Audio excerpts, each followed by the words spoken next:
Welcome, everybody, to yet another chapter of the Manga Melee podcast with me, your host, Jay, and my co-host, as always, Twitterless Parf. Now, Parf, how are you doing today? You were not with us last week, and you were sorely missed. There were rumors of my death, that you were deposed, were the words going around. And I appreciate the concern, but so to everybody's surprise, I am still quite alive, and I'm happy to be here. I was quite sad that I had to miss last time. Yeah, we talked about some pretty cool stuff this week. If you are new to the podcast, if this is your first episode, be sure to go check out our past episodes. We don't have that many out. They're pretty quick listens too. Yeah. So yeah. But so how is your week going, Parf? How's it like? Catch us up. Just got back from a business trip last week, and now I put my 2 weeks in. Nice. So about to be real free soon. So real excited. Yeah. Started Monster 2, so that just an all around great week. Yeah, you're living the high life now, honestly. There's nothing better than just like getting to enter like the senioritis stage of a shitty job. Yeah, it's fantastic. It's I never thought I would get to experience senioritis again, and now I get to. Nice. Yeah, that's fucking sick. Yeah. I had a pretty busy week last week as well. I worked like every single day until Sunday, basically. Damn, that's a lot. Doing stuff for the graduation at the college I work at, helping the other campus nearby. And honestly, that was terrible. And I'm not looking forward to having to do it again next year. So I'm glad that it's over with, and happy that I had a short week this week as well. That's good, at least. And also happy to be talking about some manga with my good friend Parf. I'll tell you that much. Of course. Happy to be here. We're actually last week, a week from when we're recording this was the anniversary of Kintaro Miura's passing. So I just wanted to start off the podcast, the actual podcast by saying rest in peace, Miura. He was unarguably one of the greatest of all time, and just apart from being a truly talented individual, he was beloved in the community by many other mangaka and inspired so many things even beyond manga, just in general. Like, if you have a character in a fantasy series that you love that uses a giant like great sword, he is probably inspired by Guts. 9 times out of 10. If you played Monster Hunter, the great sword, that is inspired by Guts. If you played Dark Souls, I don't even have to tell you about how that entire series. That entire series is just berserk. So, rest in peace, Miura. Condolences to my family, or condolences to his friends, his friends and family, and my friends who I know very loved him so much. He touched a lot of people, so it's not that I'm sad that his story didn't get finished, unfortunately. Yeah, very unfortunate. Yeah. So we'll just take a quick moment of silence for Kintaro Miura once more.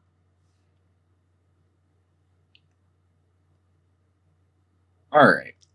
So, in lighter news, Kodansha magazine had its annual awards, and there were 3 winners announced for best general manga, best shonen manga, and best shoujo manga. So for best general manga, we had Police in a Pod, which had a anime adaptation earlier this year. I've heard pretty decent things about it. If you can get past, obviously, I'm sure in America, a lot of people have a hang up with it being police. From what I understand, it's not quite the same situation in Japan. Yeah.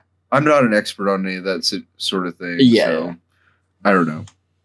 it's popular. It's pretty popular over there, though. I would assume so. I would hope so. Yeah. So for shonen manga, that time I got reincarnated as a slime one. I'm not super surprised by that, honestly. Slime is super popular both in Japan and outside of it. Outside of Japan too, yeah. Like I know a lot of people who were saying that season 2 of Slime was one of their favorite parts of I believe it was last year's it was anime, right? Anime seasons. Yeah, it sometime last year. I was trying to think of the season, but I think it might have been like fall or winter, maybe? No, it wasn't winter. No, it was last year. It was it was good. Yeah, you're right. So I'm not, like I said, I'm not surprised at all of that one. Honestly, maybe I should check out the manga to see what that's hidden for, because I always thought of it as more of like a light novel sort of deal. Yeah, yeah.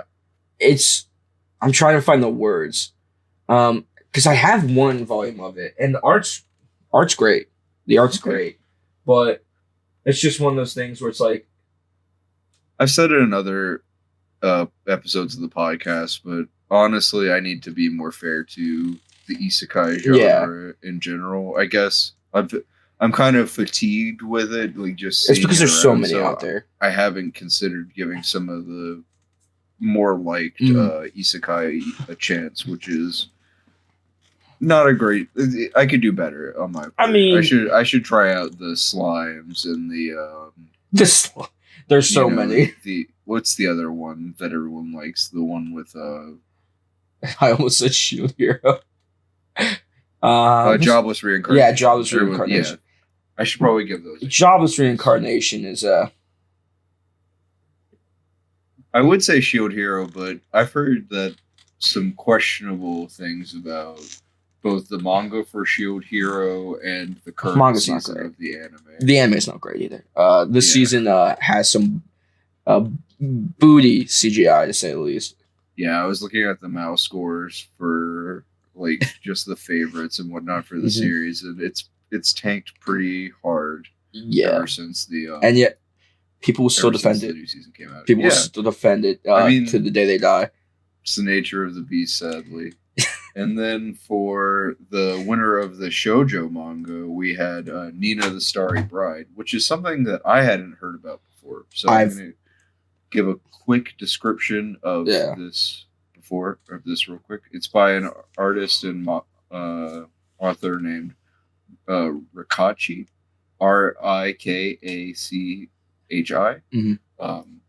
Nina had a rough start to life, stealing to survive, and eventually being sold into slavery by her own brother.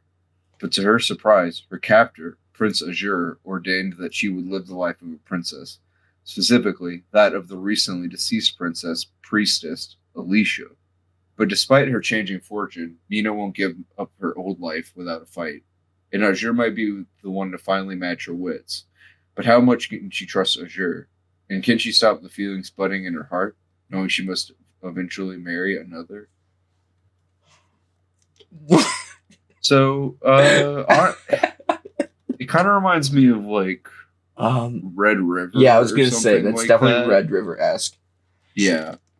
For those of you who don't know, Red River is a really popular, really old school shoujo manga from like I think the 80s, maybe early 90s. Yeah, it's about a girl who gets transported to ancient Samaria, and she is the consort of a prince there, and the queen, who is the prince's mother, basically schemes against them and plots to have her like killed and whatnot. Yeah.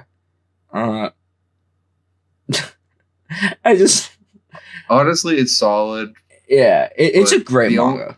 The only thing that I feel like a lot of people might get turned off by is the fact that like the second or third chapter is around 156 pages. Oh my! I forgot about that. And it's a ton of ancient Sumerian history and stuff, which I could understand. I'm a fan of history and that sort of thing, but a lot of people don't quite like exposition on exposition Yeah. like that. I mean, but that's I'm a fair. Hunter x Hunter fan, so I don't give a shit. You've been through the ringer. Yeah, exactly. Like, yeah, you get it. Yeah, I get it. So all of those are pretty solid manga in their own right. Honestly, I think I'm gonna check out Fleece in a Pod and Slime. Yeah. And looking at the Nina and the Starry Bride art, I kind of like it too. Or Nina the Starry Bride, I should say. The print seems like there's kind of like a love triangle thing going on based on the volume covers. There's like a black-haired guy and a white-haired guy. I thought you were going to say it's they're her meant brother. to be like foils and whatnot. So I'm pretty excited, actually. No, that sounds good. Yeah. Seems pretty cool. Mhm. And all of these manga have English releases available on the Kodansha magazine or Kodansha manga app, rather. Mhm. To no one's surprise, Spy Family has crossed yet another milestone and has hit 18 million copies in circulation. This series is selling like hotcakes right now. That's 1 million copies since the last time we spoke 2 weeks ago. Like, it's insane. I didn't think. No, that's not true. I think not 2 weeks ago, obviously, because I wasn't there, but 4 weeks ago, we talked about, like, because it was getting its anime and everything, and we talked about it will increase, but I didn't think it would go like that fast. Yeah, I guess. I honestly thought it had a bit of a ceiling compared to where it's going, but it is. That's a good word for it. Yeah. It doesn't. It does not have a ceiling. Every No, time, it doesn't. And we'll see this later on in the charts, where, spoiler alert, Spy Family is at the top of the charts once again this week. Spoiler alert. The series can honestly just do no wrong at this point. It would take a. I'll tell you what it could take. The momentum this series has is like. I think it's because the anime is doing. I mean, I don't think that. It is. Like, it's obvious because the anime is doing great. It was popular before. Yeah, it was popular. Came out, but it's a similar situation to like JJK or something like that, or what we'll probably see with Chainsaw Man when that comes. Yeah. out For sure. Where it is going to explode because of the anime. And keep in mind, the anime only has like 4 or 5. Yeah, that's what I was trying to think about just now. And I think we're getting a 2-course season out of it as well. So yeah, it's gonna be nutty. The only way they can mess us up is if they pull Promised Neverland or Darling in the Franxx. I think that the only thing that I could kind of say against the anime at the moment is I kind of feel like it doesn't have like that Sakuga animation that like your Attack on Titans. That's fair. Before in the past, and as well as sometimes now, and Demon Slayer's JJKs have. Yeah, and it's really making up for that with like top-notch voice acting, top-notch sound design, some of the best, and honestly, just really good storytelling. Like the last episode that we got from the anime was actually filler. Like it wasn't something that was in the manga, as far as I'm aware. It was. I was reading through the chapters afterwards. I did remember it, and it turns out that I'm pretty sure that wasn't in the manga, and they did a damn good job. I'm 100% okay with a story that felt organic and fit into the story. Like it wouldn't have been out of place, and I'm sure a lot of people wouldn't even notice that it wasn't in the manga. Honestly, I think in that case, that's where filler is great. Because, like, there's obviously stigma behind filler when you have Naruto and Bleach. In Naruto, yeah. Boruto too now, but, like, that's anime canon, so it doesn't...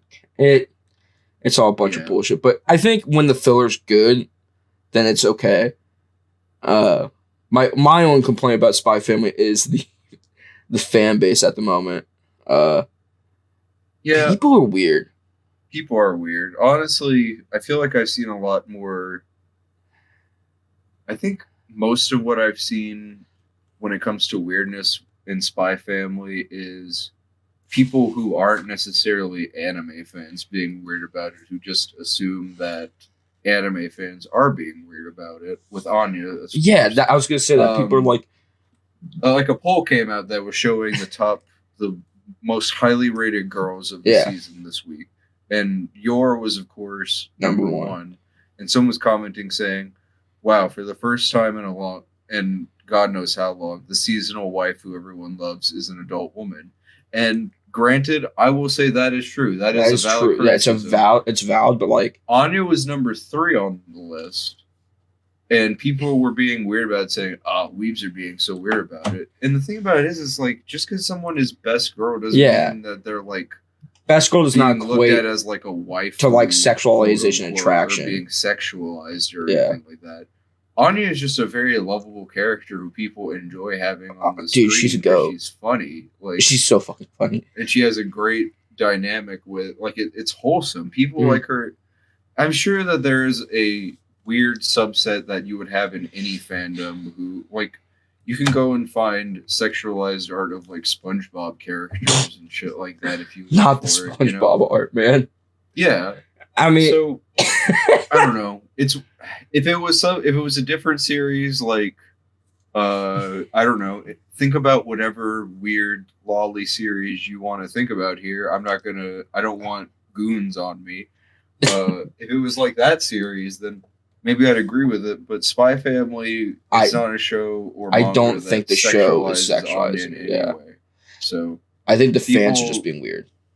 People need to stop being weird. I will say that the fan base as a whole for Spy Family needs to come up with some better memes because so far they've been pretty trash. The only memes I like are the Anya memes, and they're not even memes. They're just a bunch of pictures of like panels from the manga. Yeah, exactly. Like Anya's a goat, but people need to just relax. She's a kid. Nobody's Speaking of like good manga that has like not entirely sexualized female characters, I finished reading Golden Kamuy last week, and I'm gonna give a small spoiler-free review of that real quick. Go ahead, because it actually also hit a milestone this week as well, I believe, because it was on the charts. Golden Kamuy, I gotta highly recommend it. It is sick. It has one of the best overall cast of characters I've ever seen in a manga. It's just great. The relationship between Asirpa and Sugimoto is one of like two partners that love each other in a completely like non-sexual way. Yeah. Like it's not meant to be like a forced romance or anything like that. It's just two like they're partners in a strictly platonic sense, I suppose. Mm-hmm. Like maybe there's like a childish crush on like Asirpa's part, but it's meant to be one-sided if anything, and it's up for discussion if it even exists. The overall cast of characters is just fantastic. You've got great villains like Lieutenant Tsurumi and Private Ogata, who are just like doing things for very incredible reasons that like kind of twist everything in a way that reminded me of a Metal Gear Solid plot or something like that when it comes to like the philosophy about war and soldiers and stuff like that. I really liked the look into the indigenous cultures across various parts of like the Far East in Japan. Mm-hmm. Especially if you're reading the Everyday Hero scans that add a lot of bonus content at the end where they explain like historical references and like hunting stuff and whatnot. It really adds a lot to it. You get a lot of background info that shapes how you view these characters and explains the cultural references to various Japanese things, which I'm sure every manga fan has wanted that at some point in their life, just because, or every American manga fan or Western manga fan has wanted that at some point in their life, because Man, sometimes the jokes just fly over my head whenever they reference a show that aired on Japanese public TV during the summer of 1987. Like damn. It's a shame. The one downside that I will say about Golden Kamuy is that the ending, while solid, is admittedly a little bit rushed, and the author admits that it was rushed because of the magazine constraints, and also that he was just ready to get it over with in some ways, and he was ready to move on to his next project. But despite that, I think that he pulls all the plot threads together really well for the most part. There's a couple of characters that I feel like could have been utilized slightly better, but they're like second or pretty much tertiary characters, actually, is what I would say, despite how much I like one of them in particular that could have been used better. So I would definitely recommend it. I gave it a 10 out of 10 on Mal. And it's about 313 chapters. Go read that. And the fourth season of the anime is coming out soon too. If you want to just like maybe, see what you're in for that, because the anime is pretty solid in and of itself. It's a good anime. The bears though. No, yeah, the CGI is definitely pretty tough. I actually love the bears. Yeah, no, it's funny. It's funny for sure. Would definitely, if you want to see more bears, would definitely recommend the OVAs, specifically the Shiton Animal Record. Okay. I'll let whoever wants to go watch that find out what I mean for themselves. Jeez. Oh God. So read Golden Kamuy. It's a 10 out of 10 in my opinion. It's perfection. So there's another. Have you ever heard of the manga series Kubo Won't Let Me Be Invisible? I've heard of it. Have I read it? No. Yeah, me either. It's a pretty cute romance thing. I was looking at it a bit.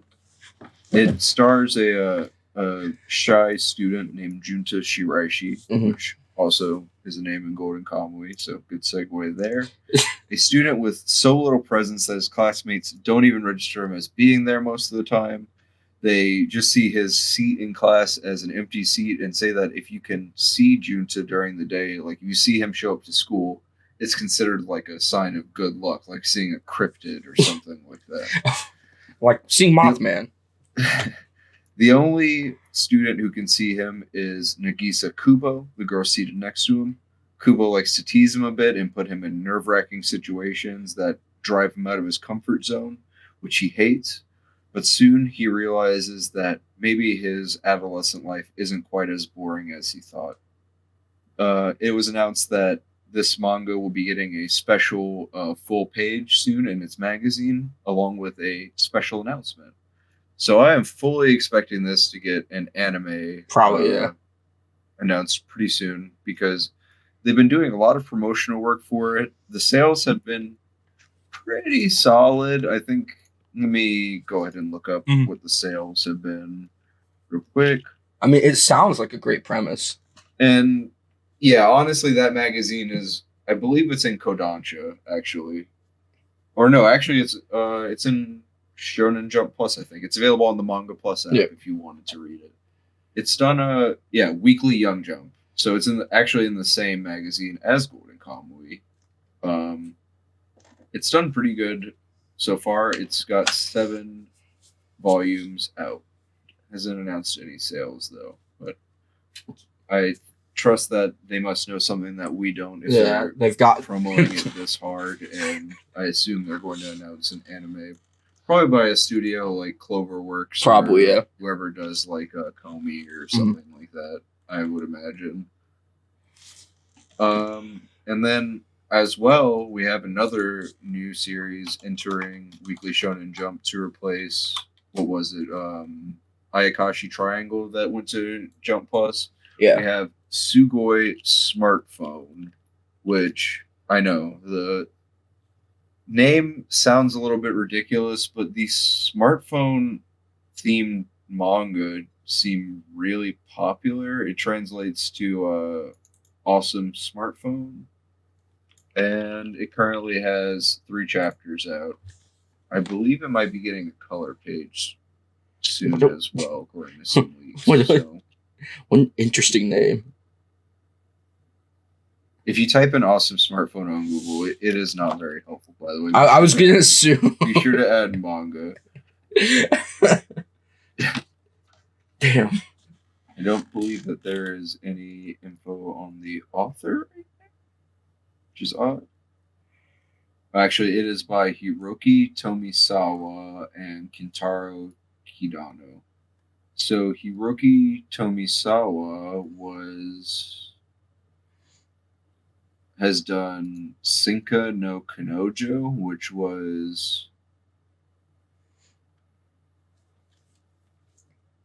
I don't know what I'm reading here. It's the last day of school trip. Yuki finally gets the courage to ask out the girl he likes, Makoto. Very soon after, the two of them learn how fragile their world really is as a missile attack bombards the city. Many are dead and injured, and the newly dating Yuki and Makoto must help each other endure shock and grief. They try to meet up with other survivors from their school with the goal of getting home safely to Hokkaido. But this attack could be, as predicted online, the beginning of the last war. So it sounds like there's probably some big twist at the end there where there's some government stuff going on or something, a supernatural element. And then Kintaro Hidano. Their fandom is very small. Yeah. I was looking at the Reddit. And that's what I'm looking at right now. Most of it's by like one guy. Kintaro Hidano has done art for a lot of like one-shots mostly, as well as a manga called Ziga. A very realistic recurring nightmare where a giant monster is city and always ends with Ko, the poor dreamer, getting crushed in the road. When Ko meets an unusual man who somehow knows about the monster in his dream, his nightmare takes on a whole new meaning. I'm also looking at the art for this, and honestly, bro, this got... I'm sorry that Kaiju number 8 came into whatever this is better. I feel like the overall rating for it is like a 6.05 on Mal. So that's not for great. A manga, that's very poor. It has 15 chapters before getting axed in Shonen Jump. So yeah, happens.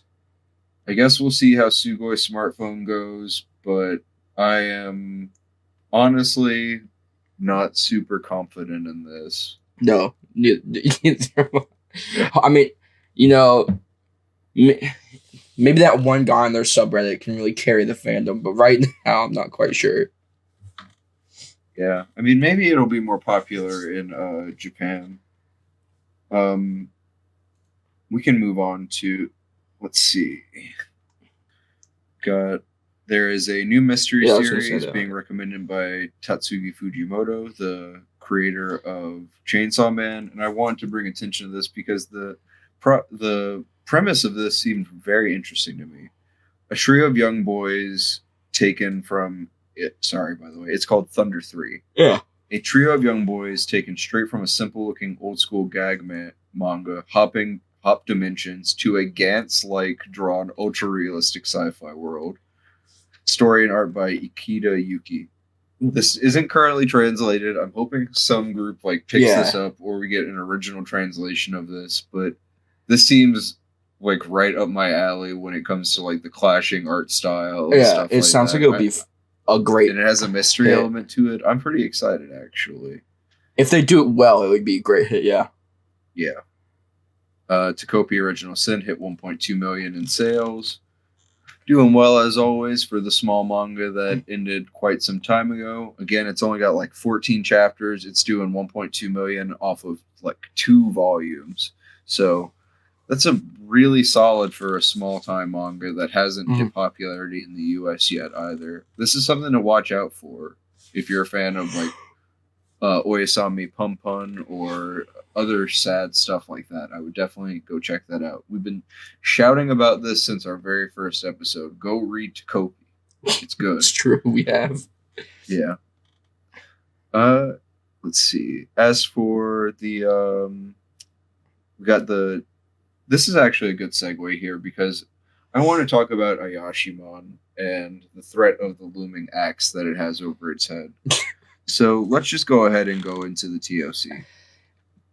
So for the TOC, we have at the top of it, we got Witch Watch with a cover and color page. This manga is doing surprisingly well. I started reading it recently. It's not quite as generic as I thought it was going to be. I can see why it is doing pretty decently and getting a solid amount of promo, honestly. Up next, we got One Piece. Not shocked that One Piece is on top. It is hitting a really high point in the manga right now for a lot of people. It's in a climax of its current arc and Hoping it ends soon. The anime is also starting to hit again. The anime finally. We got My Hero Academia in third place. Again, not shocked here. My Hero Academia is basically hitting the climax of its entire story, and it is extremely popular in Japan. Then we got Blue Box at number 4, which is great to see, honestly. I'm a fan of Blue Box. I'm catching up with it now. Shout out Krissa and Pete, who are big fans of this. I know that for a fact. I heard that the latest chapter had some revelations going on in it that had Krissa pretty heated. So I'm excited to catch up with that and see what all the fuss is about. It's always good to see Shonen Jump diversify. Yeah. I was going to say, it's nice to see something other than your typical battle shonen. Agreed, 100%. And, up next we got Jujutsu Kaisen, which some people would probably call your typical battle. Yeah. And I think it is. I'm not going to say it's like subversive or anything like that. I think it is just really super well written. Yeah. Shonen, and there's nothing wrong with that, I mean, that latest chapter. Whew.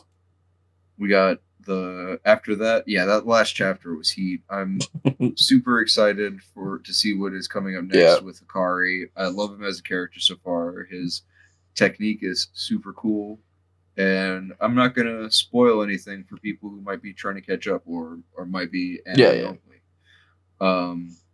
Then we got the premiere of Sugoi Smartphone. It has a color page and a 25-page chapter. So I guess we'll go and check that out. Yep. We need to keep on top of whatever's in the magazine, even if we're not necessarily messing with it. Yeah. Got at least give it a try. Sakamoto Days next, which I'm always happy to see this up high. Always happy for that one. Honestly, after the explosion of Spy Family, I think Sakamoto Days is kind of like up next. I fully agree.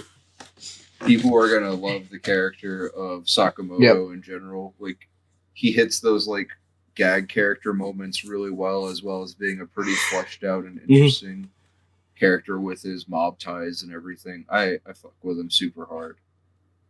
And it has the telepathy comedy that people love in Spy Family that I'm a big fan of. I think it's really well done in Sakamoto Days as well. Up next, we got Akane Banashi. Have you read this at all, Parf? I read the first chapter. I didn't keep reading it. People were hating on Akane Banashi. And Lynn was hating on it the last time we read it. Or the last time we recorded an episode. And I just want to say that I caught up with Akane Banashi after we recorded the last episode. Mm-hmm. And it's heat. It's real good. Like, it's kind of in that same realm as those hobby follow your dream anime or manga. That's what I figured it would be. Blue Period or that old lady filmmaking manga that I can't think of the name of right now. But it also adds like a sort of battle element to it with how the Rakugo world works, as well as it's got a revenge story plot added to it as like at the end of the first chapter. Yeah. So I think that Akane Banashi is something really special.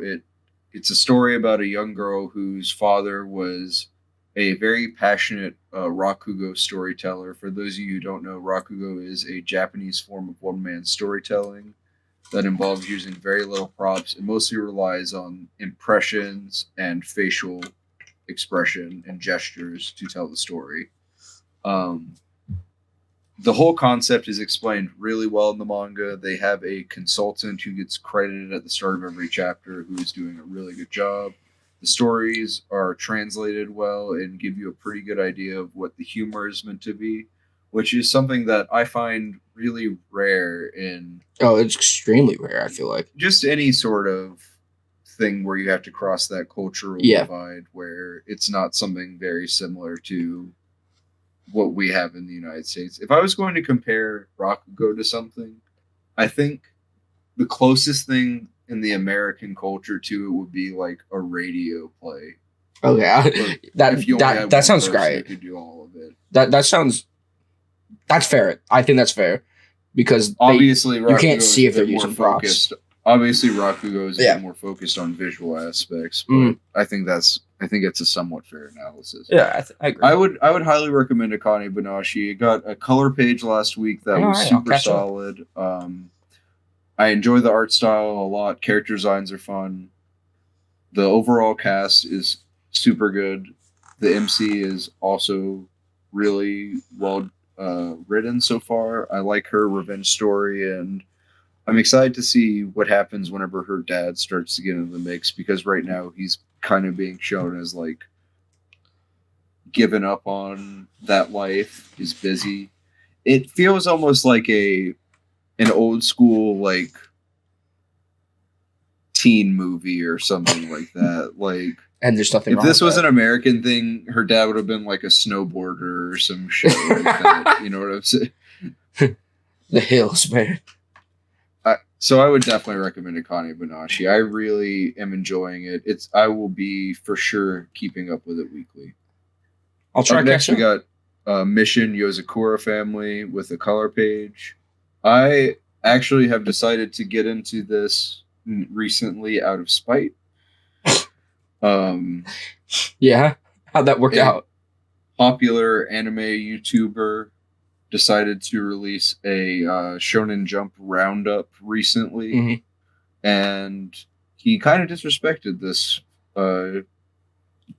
series, and its fan base was on his ass about it. So I've decided that tonight I'm going to start and catch up with Mission Yozakura Family. So if it's bad, are you going to keep going with it? It's that bad. It's pretty popular, and most things, like most popular shonen, aren't that bad. I find they might be a little bit boring, but they're not like bad. It's true. It's fair. Up next, we have a one-shot by Taishi Tsutsui called Mangaka no Neku de Aru. It will be published in this one as well. It is about a mangaka who has like a cat that follows her around or something like that. He the creator of this is also the person, I believe he was behind Nisekoi as well. He did a Nisekoi spinoff that gave a lot of people closure, from what I understand. So this should be pretty cool. I like the art style for it. The cat that the mangaka has is pretty cute. So I will definitely be checking that out if it gets a translation. It probably will. I assume it'll be translated. Yeah. The newest jump. So I'll check it out. Then after that, we got The Elusive Samurai, which that's a pretty big jump. Good for it for escaping the bottom. The bottom three, I guess. It's something I should probably read more of. I honestly was kind of like down on it for a while, but I'll catch up. I'm only a few chapters behind, so it made its jump. Just below that, we got Being Roboco, typical middle of the pack gag manga, pretty popular in Japan. PPPPP after that. Whatever. Nobody. I've never heard anybody. I mean, actually, I lied. I'm not going to say that, because I did see people who actually cared about PPPPP on Twitter recently, and you know, I've seen people talk about it. I've seen some panels for it that looked pretty hard. I was judging Akane Banashi last week a bit, not as hard as Lynn was, so I'm not going to go that hard on PPPPP, and I'm going to try and reform my thoughts, and I'm going to reform read J through next it some next more episode. and give it a fair shot. So I'm out of my hater phase for PvP. You'll be back in it, I'm sure. But you know what I'm not out of my hater phase for? Earthchild, which is getting a color page. What are they doing over here? Nobody cares about Earthchild. Stop giving it color pages. No, I agree. I agree. We should be giving color pages to something better. Yeah. Just like maybe, the lowest third from the third lowest from the bottom. I'm just saying. Really upset about that. For Earthchild, we got Mashal, which I'm kind of conflicted about because from what I understand, Mashal is entering it's somewhat entering its ending. So it's concerning that it's so low on the chart, Mm-hmm. It's not good. I have a few friends who are super into Mashal. Shout out Tyler. Shout out. I still need to start it. I have the first volume just sitting on my desk. I'll peep it. I've heard it's somewhat. I've heard comparisons to One Punch Man and Harry Potter, of course. Yep. So that sounds like a pretty solid combination. So I'll check it out. And honestly, I should be reading everything that at least Weekly Shonen Jump is offering, probably, if we're going to cover this TOC so much. That's true. We probably should start that. We can. We'll discuss something off the air where maybe we can. One of us can. We can do different series. Yeah. And if the series is good, then we can both get on and add that to our discussions. Mm-hmm. After that, we got, I believe, another one shot called Kokusei Kozaku. Let me look this up real quick. I'm so intrigued. Kokusei Kozaku. Sorry, Kozaku. It's High School Family. I don't know why they didn't say High School Family on here. High School Family drops down a little bit to the bottom 5. Then we got Duran. I never know. In the bottom 4, which not surprised there. What I am surprised by is Undead Unlook in the bottom 3. What's going on with your boy here? Dude, that's not a good sign. That's not a good sign. Because isn't it in a isn't it in a dramatic point right now? Yes, it is. So that's not a good sign. That's all I'm gonna say. That's upsetting to say the least. I saw a cover for Undead Unlock that came out recently. Not the volume cover, but a kind of spoilery cover involving a character. I saw that one. It was hard. So I'm interested in what's going on there. I'm probably gonna pick it back up. I'm disappointed that it's in the bottom 3 because I don't know. Undead Unlock is something that I've always felt like. I always thought it was doing great. I've always felt it's solid, but I think maybe in Japan the popularity just might not be there. Don't say that. You don't really see it pop up on the charts like that. It doesn't. I say it doesn't get promo, but it does get a bit of promo when it comes to color pages and covers and stuff like that. So I don't know. And then, of course, under that, we have Ayashimon. I don't know, man. I feel like Ayashimon is getting packed up right now. They're it kind of is. Let's be honest. I'm mourning it right now. Honestly, I want it to survive, but I do too. I think the premise for it is great. If the Japanese public just does not fuck with it, then it doesn't. We can't do anything. Yeah, they don't care about. They don't care about us anymore. We had our opportunity when they used to release it. My boy, but I don't know. Maru is. I enjoy him to an extent, but he doesn't have the emotional depth that other would on the surface appear to be simple protagonists like Luffy or Itadori have, where they can show emotion whenever it comes down to it.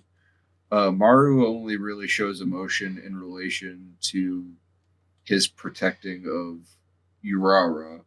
So whenever she's not around or whenever she's not under pressure, it doesn't super matter.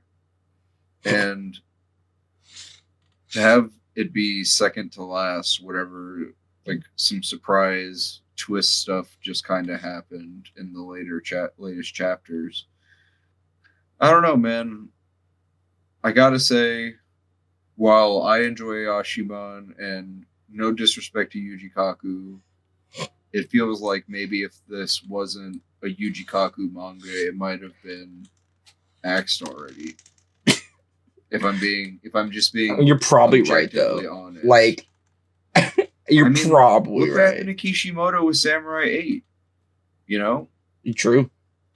How long did Samurai 8 last? Let me look this up. Samurai 8.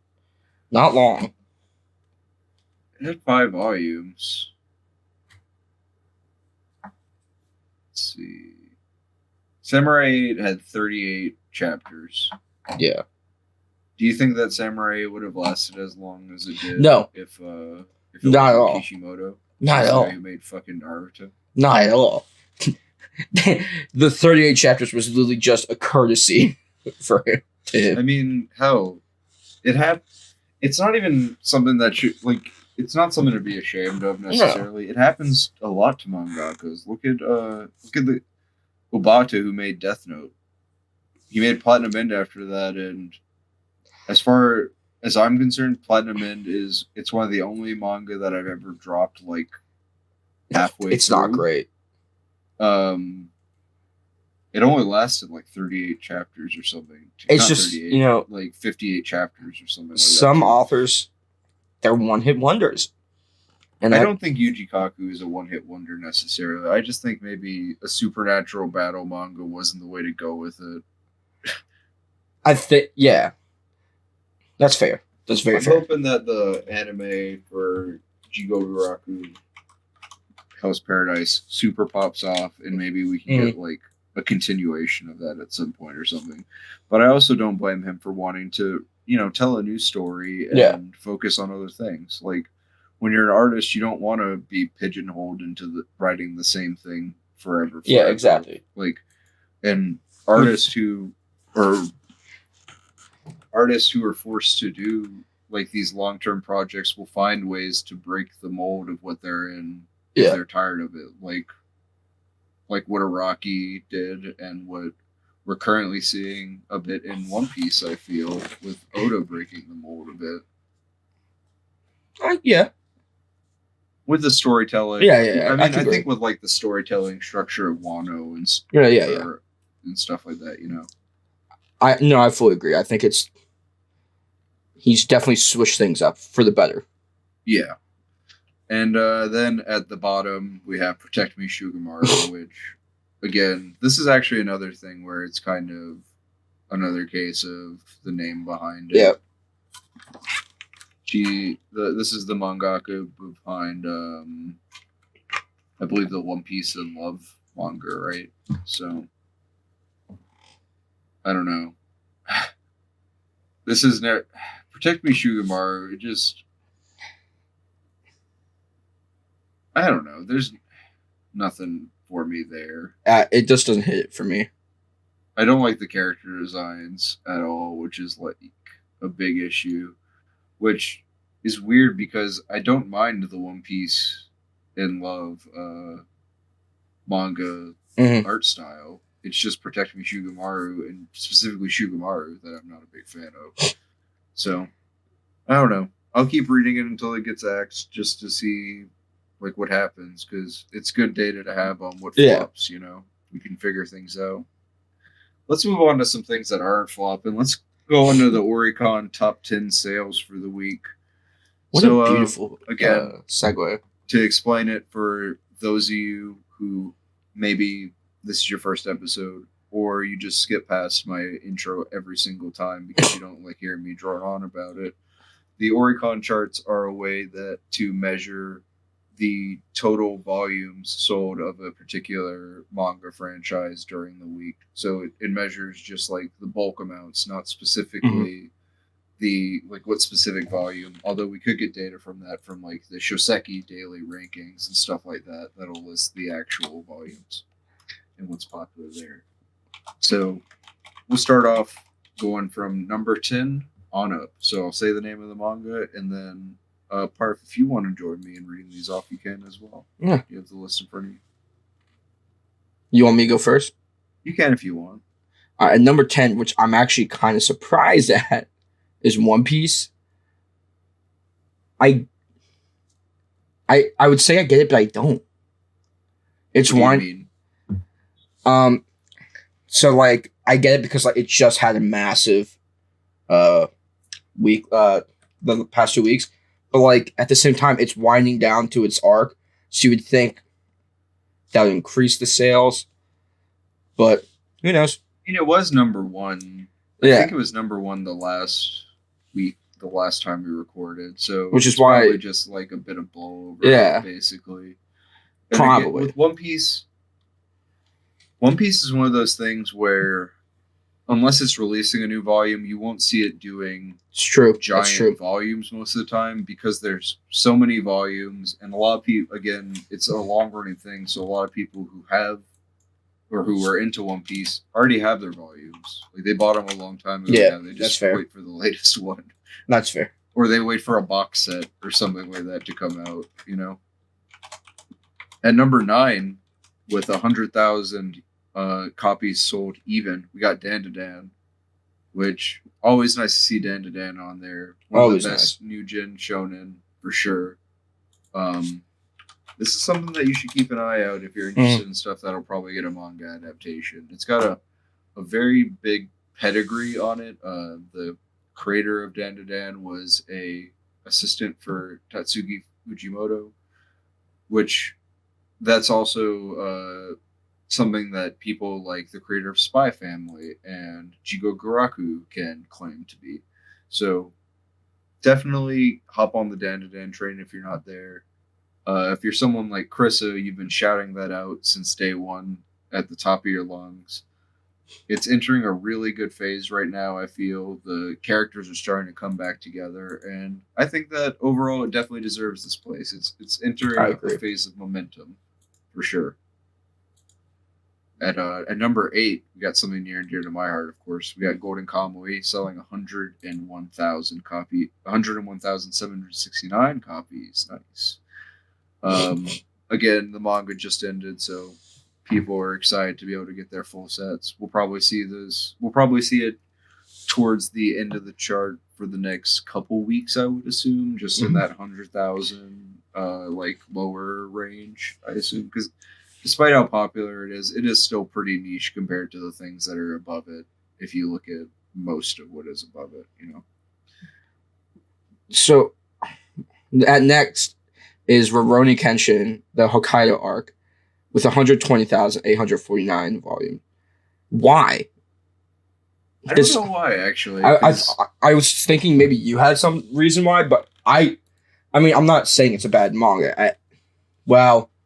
The creator. I mean, yeah, we know. We don't have to go into the details about but like, it's a fine story. Oh, you know why? Because there was probably because there was a manga that was announced, or not manga, anime that was announced recently. Oh, okay. Like 5 months ago, they announced there was going to be a new TV anime. That makes sense, though. Kind of. Yeah. Okay. Kenshin is solid, though. Honestly, I have a couple volumes. If you can put past what the author did, and I'm not the arbiter to say if you should or shouldn't, personally, and I'm not going to necessarily give my opinion on that quite yet about it either. It's a classic. Like, what else is there to say? Tagashi was an assistant working on it and whatnot. Like, it has one of the only good live action adaptations of an anime or manga ever as well. It's also true. It's just a lot of characters in Kenshin have inspired characters that people love nowadays. Especially in Jujutsu Kaisen. If you look for it, you can find a lot of character designs that are inspired by Kenshin character designs there. So it doesn't really surprise me that people are going and trying to buy more, especially because I think the Hokkaido arc is maybe still going on. Yeah. I wouldn't know. At number 7, or actually, sorry, at number 6, we got Natsume's Book of Friends at 135,538. I've actually never read this. I have heard of it, though. I think I watched the anime, but clearly it wasn't notable enough for me to remember. Natsume's Book of Friends. Based on, let's see. While most 15-year-old boys will wear another harbor secrets that relate to girls, Takashi Natsumi has a peculiar and terrifying secret involving yokai. As long as remembered, he has been chased by his spirits. Soon discovers that his deceased grandmother passed on to him the Book of Friends, which contains the names of spirits whom she brought under control. Oh, so it's kind of like a Mushishi type deal, or like episodic kind of like monster of the week format, I guess. Seems pretty good, honestly. I like it. Supernatural slice of life. And and that's where that cat Madara comes from. Okay, I see. If anybody was interested in that, you can definitely go find the manga pretty easily. It also has an anime by Brainspace that is very highly rated. I wonder if maybe it got a second season. I did. Announced. Okay. No. In general, it has a second season. Okay. I have no idea why the jump is, but it has a. I think I want to say maybe the 4th or 5th season was announced. Ooh. Okay. It has a bunch of seasons. I know that. Cool. Oh dang! It has like 7 seasons actually. So, yeah. See, I can't even get it right. It's actually ended, so never mind. You must have just had a jump because it's a popular thing. I don't know. Maybe there's a box set that got released. Hopefully. All right. At so we're entering our top 5 here. So expect to see our usual heavy hitters. Yep. Starting with a series that I'm expected to see in the top 5, but not as number 5. We got Tokyo Revengers selling 171,007 copies. Normally, maybe Japan isn't messing with that ending as much either. I don't know. That's probably it's possible. I mean, it also just could be a blowover from last week.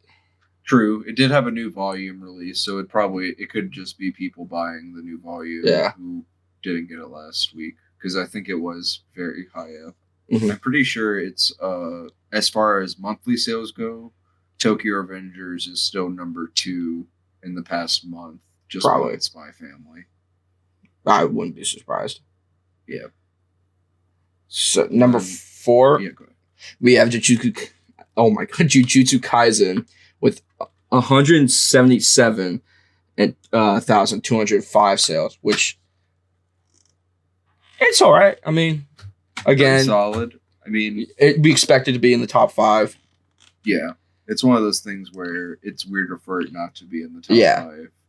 Pretty much, it's the top dog of overall. I would say it's the top dog of Battle Shonen when it comes to sales right now. I would agree.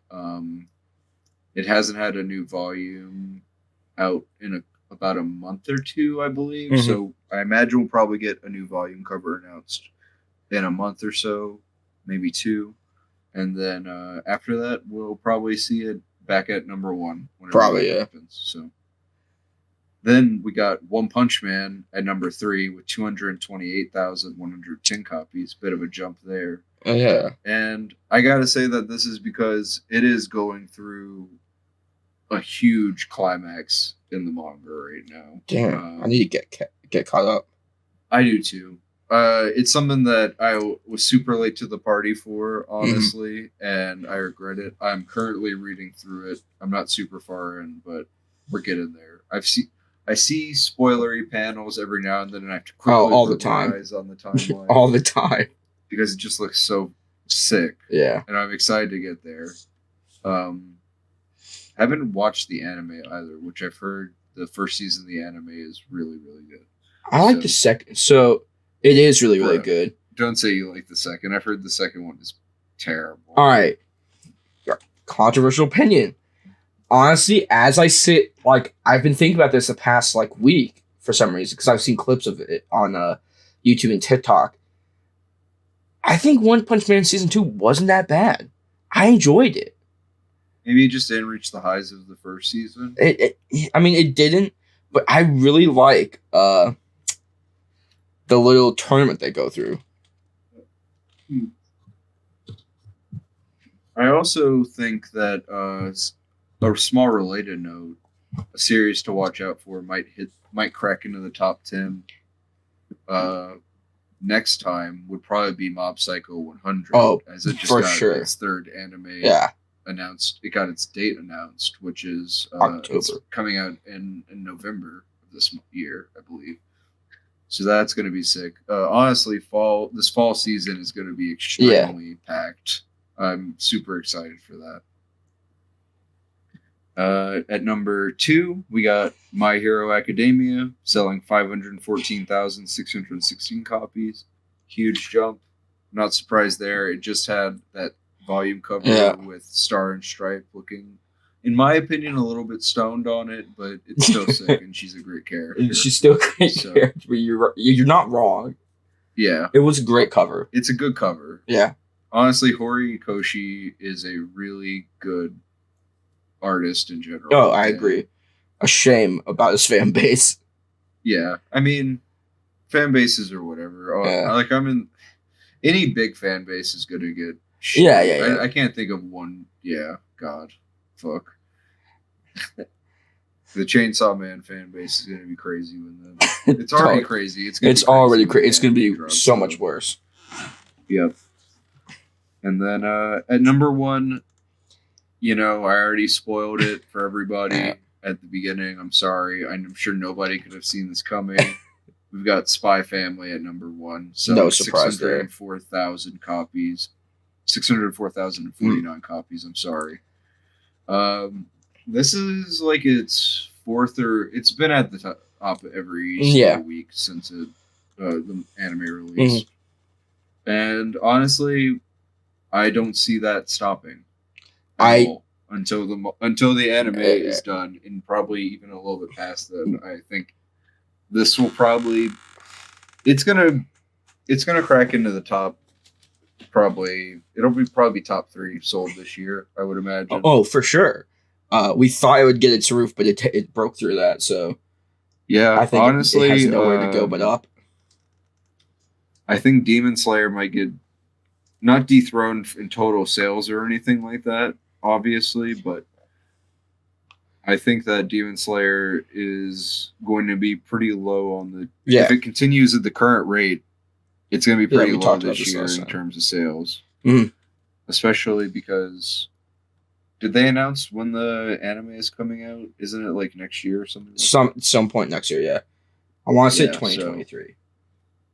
But I'm never right. I don't think that...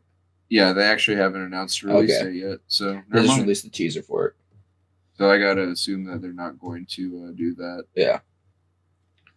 Okay, well, pretty predictable sales chart, I would say, apart from a few standout ones, namely Natsumi's Book of Friends and Kenshin, as well as One Punch Man breaking into the top 3. That's super sick to see because I love that. I love that so much. The art is so... Honestly, the art in One Punch Man is the best art in Jump right now. I was gonna say I couldn't think of any better art in Jump right now. Because the big battle scenes, not big battle, I shouldn't say that, like the spreads and stuff. Yeah, spreads, thank you. They're just so good. Mm-hmm. They're just like, I can't think of anybody who does it better right now. No. In Jump, there's nobody doing it better. The only person in one of the weekly magazines that I would say is kind of similar would probably be Oh Great, and who's doing the Monogatari manga right now. And that's because that they were a hentai artist before, and it shows. Yeah. And the amount of like visceral detail that goes into that manga. It does. Yeah. Which, by the way, if you guys think that we should start covering I don't think other magazines really do like the TOC quite like Weekly Shonen Jump does. And if you guys want us to try and start covering like the popularity of other magazines rosters, let me know if there's anything in particular that you guys would like, especially because it's a lot to keep up with, honestly. It is. Doing Weekly Shonen Jump is a given, obviously, because it's not that difficult to find information about, and they promo so hard. But for some of the other stuff, it can be a bit difficult. So let me know if there's anything in particular you guys want. So yeah, that about covers all the news and the usual TOC stuff. So we can go in and talk about what we've been reading lately. Have you been reading anything lately, Parf? You said Monster, right? Yeah, besides the weekly's Monster. And like, so I've heard about this manga and anime like a bunch because like people say, oh, it's like if you like Berserk or if you like dark stuff, you'll love Monster. But like, I don't think it gets enough hype as it deserves. And I've only read low-key 2 volumes. It doesn't have those like big, incredible panels like Berserk has or anything. Although it does have great art. There's nothing. There's no like. Oftentimes, you're not going to see Monster in a lot of people's like. This panel is so hard thread, stuff like that. It's just like I'm gonna butcher this name even though I shouldn't. Johann Liebert or Johann, I don't know which the pronunciation is. He's like just known as one of the most vicious villains. I think it's just a great read. I think you gotta watch or read Monster just for Johann. Yeah, I've heard it is a complete must read or watch because from what I understand, the anime adaptation is very solid, even the dub of it. So even if you're someone who enjoys dubs, but you might find it hard because some dubs are kind of, then fear not because the Monster dub is really solid. It has Liam O'Brien as the main voice actor, who you might recognize as Gara or Illidan Stormrage from World of Warcraft or Yasuo from League of Legends. But he has a very distinct voice. Very. He has like 2 voices he does. I love the man, but yeah. He's a great voice actor, but you're Italian, right? Yeah. What have you been reading? Definitely recommend Monster too. I think that's something that I might pick up, but I might actually just finish watching it. That's completely fair. Sometimes it's easier. Like 30 episodes into the anime or something like that, so that might be the next anime that like series that I just like binge because I don't have anything that I've been like just. I've been keeping up on my weeklies lately. I haven't had something that I just want to like sit down and watch all the way through. Really. I agree. I haven't had anything like that. I was gonna try to do that with Banana Fish, but it's sad, so I don't know if I should. I mean, Monster's kind of sad too, but Monster's kind of like it reminds me of like Hannibal. Monster yeah. You're right. Yeah, I feel like Monster is one of those shows. It's an anime similar to like King of the Hill, where you could put it to live action and it would lose nothing. Yeah. I was wondering where you were going with that. It's solid. It's just solid. I've been reading Akane Banashi, Call of the Night. Call of the Night's really good. I'm so excited back into that. The anime to come out. Finish Golden Kamuy. That was very fun. I'm about to start up World Trigger because my boy has been hounding me to do that. I'm super excited to do that because I've heard good things about. I've heard good things too. And also, it's the sales of World Trigger have been steady going up. It's been quiet because it doesn't breach the top 10 of Oricon or anything, but the volume sales are very consistent for it. So I think that it's something to watch out for, especially with, I believe, new seasons of the anime being announced as well. And then what else? Read JJK this week, of course. Of course. How do you feel about? We're going to talk a little bit of spoiler talk for JJK here. So spoilers for the latest chapter of JJK if you haven't read it.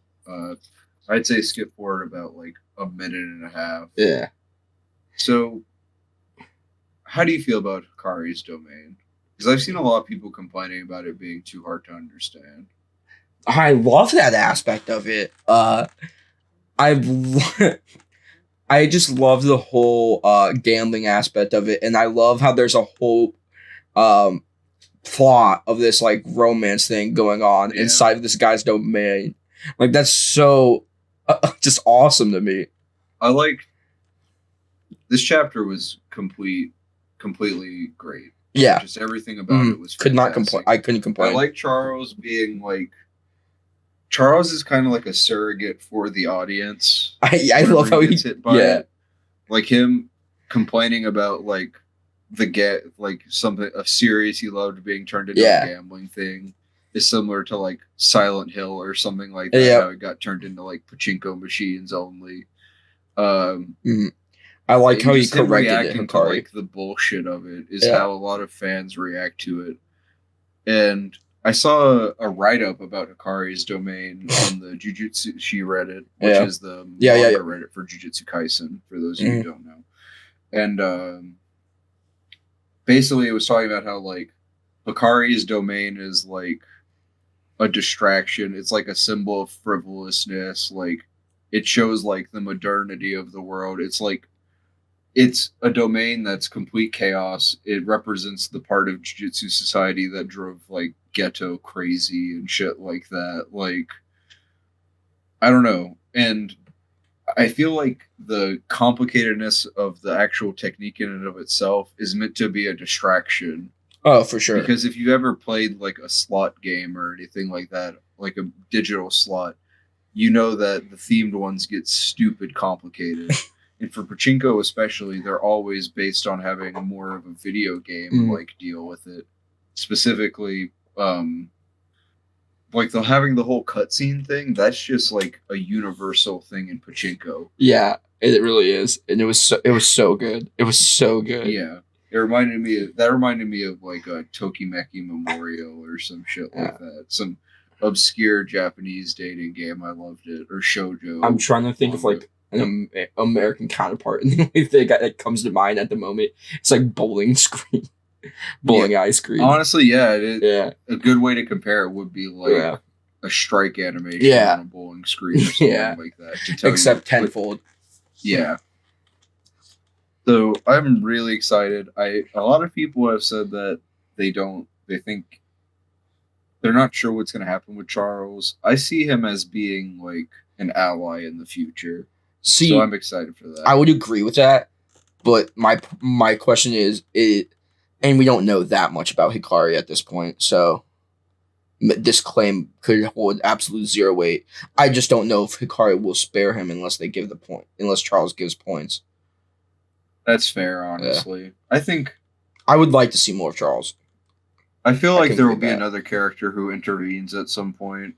I would hope, yeah. And also, Charles could help with Hikari's fight against Kamisho because true. I don't think he has it in him to fight an ancient sorcerer who may or may not be on Sukuna's level at this point. Yeah. So I don't know. Big things happening in JJK. I'm super like it's been great all ever since the little hiatus that Gege took. So I'm excited. I'm just gonna let him cook. And in my opinion, JJK is just like the best new generation shonen right now. I fully agree. Written one. It's the best releasing one right now, yeah. And I honestly did not have a lot of time to read other stuff apart from the 4 things I mentioned lately. I know that you were pretty busy too, so we can just kind of wrap up and move on to our recommendations of the week. So do you have any manga recommendations that anything we haven't mentioned? Oh, okay. Anything we haven't mentioned. That you caught me there. I was about to say Monster. Oh, I need to ask you first. Yeah. I hope you enjoyed me shouting out the IDW Sonic comics last week as my recommendation. I want you to know it made me. Every time, like again, I'm not. I'm not like one of those Sonic fans, but like I like Sonic as a joke at this point, so that just made me laugh so hard. Cause like Sonic lore, when you get into it, is so messed up. I'm going on a quick Sonic rant. I don't give a crap at this point. Oh, Jesus. This is just a prime example. Sonic wasn't originally like I think it's either the RG comics or the show. Sonic wasn't originally blue. This is before like the Chaos Emeralds and everything. And him and Eggman were friends. And the whole gist of it is, I think Eggman's trying to cure something, so he asks Sonic to help him. Sonic is still a normal hedgehog that can talk for some reason. And they use, I think they're called like Chaos Rubies or just like a Chaos Emerald that's just like one color. And he becomes blue. And Eggman gets upset. So the next day he goes to eat something out of the fridge. But I think Sonic has eaten everything, and the only thing left is a rotten egg. And that is why he's Dr. Eggman. Because of fucking rotten egg he had for lunch. That is my point. Like, I don't like Sonic, but the fact that that's how they named how Eggman has his name is just so... Resident Sonic fan. Parf, everyone. I hate that. I'm trying to think, what would I recommend this week? I'm looking around at my bookcase. I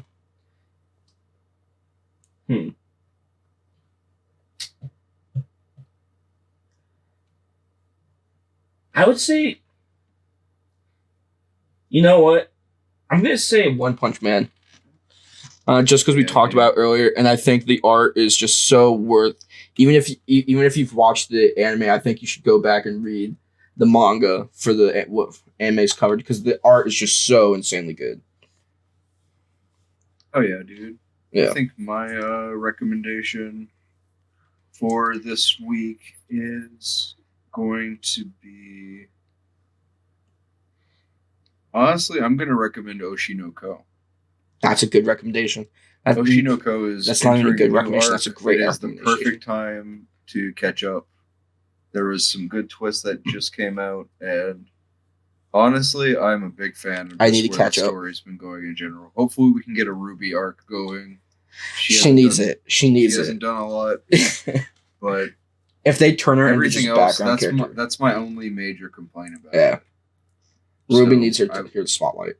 Definitely recommend that. And do you have anything you want to recommend that is not manga related this week? A reality TV series I got into. Are You the One? What's it about? Oh my god.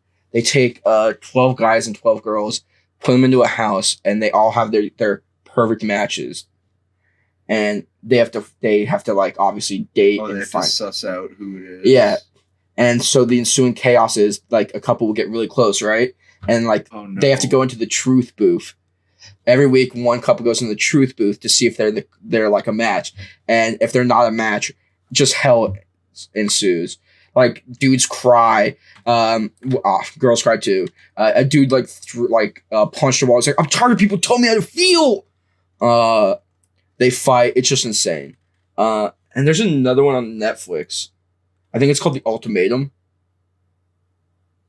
And that one's even more insane.